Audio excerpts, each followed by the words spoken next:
Hi, everyone, and welcome back to Birth and Beyond.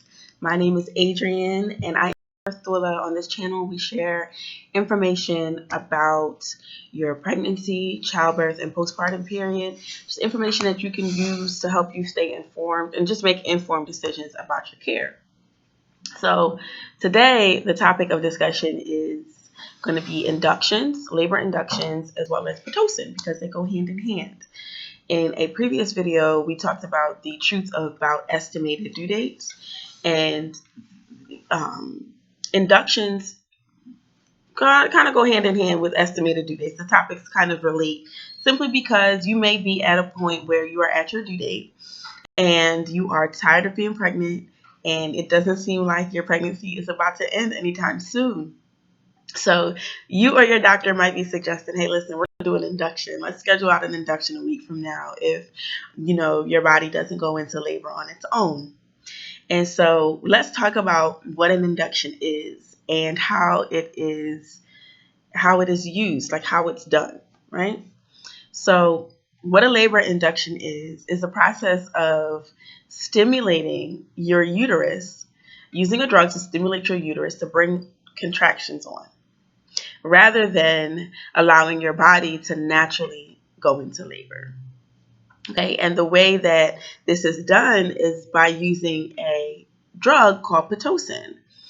Now, Pitocin is an artificial hormone that was created to replicate a natural hormone that our body produces, which is called oxytocin.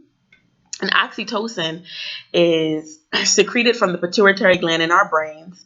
And it's also called like the love hormone or the cuddle hormone. And that's because this is the hormone that is released like when we're having sex, or if we're having a euphoric moment, or, if we're bonding with someone socially and it's like if we're doing like an intimate hug, or even stimulating your nipples. I do want to add that you may have heard that one of the natural ways to bring on labor is to stimulate your nipples or to have sex. And that is why. It's because doing those two things releases oxytocin within our brain, and the oxytocin stimulates our uterus, which allows us to start contracting, right? So back to inductions and Pitocin. The Pitocin was created to replicate natural hormone. So if you're going to be going in for an induction, you will be at the hospital. This is not something that would be done at a birthing center or with a midwife at home. It would be done with an OBGYN in the hospital. So you'd be there, you'd be hooked up to an IV machine, whether it be in your arm or in your hand, and you'd be hooked up to a Pitocin drip. And that is where the Pitocin sits. And your healthcare provider will regulate how much Pitocin in a period of time will enter into your body until you begin to contract at a rate that they feel is appropriate. So some things to keep in mind with Pitocin and your labor is that your contractions will be stronger, more intense, and just more closer together than if your body was to be contracting on its own. I'm just going to throw out an educated guess and just say it's because there's an artificial hormone being pumped into your system, forcing your uterus to contract. And it's not really, it's controlled somewhat because of the drip, but unless they turn off the Pitocin, you're going to continually get influx of chemical going into your system to stimulate your uterus. So yes, women have more uncomfortable birthing experiences. Now, one of the things that really allows for labor to progress is when you are able to be calm and relaxed as much as possible, right? So if you're having a very intense labor experience because your contractions are super strong, coming back to back, and they're just lasting for a long time, it's less likely that you'll be able to get into a state of calm, right? And a lot of times when if your body is not in a state of calm, your labor can stall. And what that means is you essentially stop dilating. And if that happens when you have an induction for a certain period of time, you may be offered an epidural.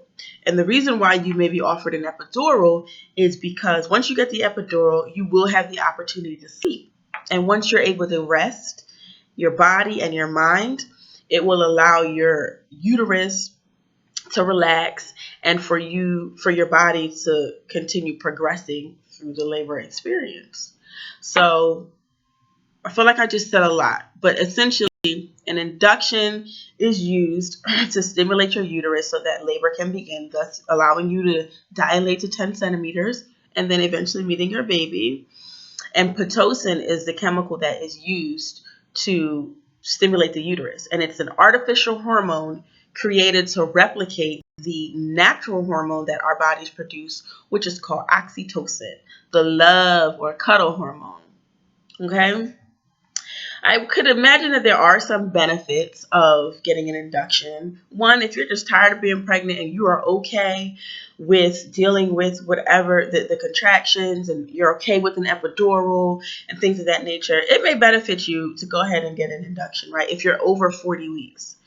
Also, if there are any medical situations that have come up that pose a risk to yourself or your baby, that might also be a good reason to go ahead and get an induction.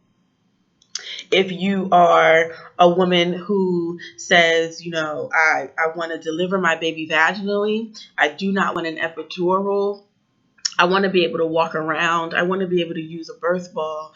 I want to be able to sit on my bed or, do anything else like move away from your bed, sit in a tub or get in a warm shower. Getting an induction would not be something that I recommend that you do because it's restrictive. And also, there's a period of time that healthcare providers usually like for you to deliver your baby once you have an induction. So if you go, I know in my personal situation, I was in labor up to about almost 24 hours. I had an induction and I was in labor for up to almost 24 hours, and they were really concerned that I was going to acquire an infection.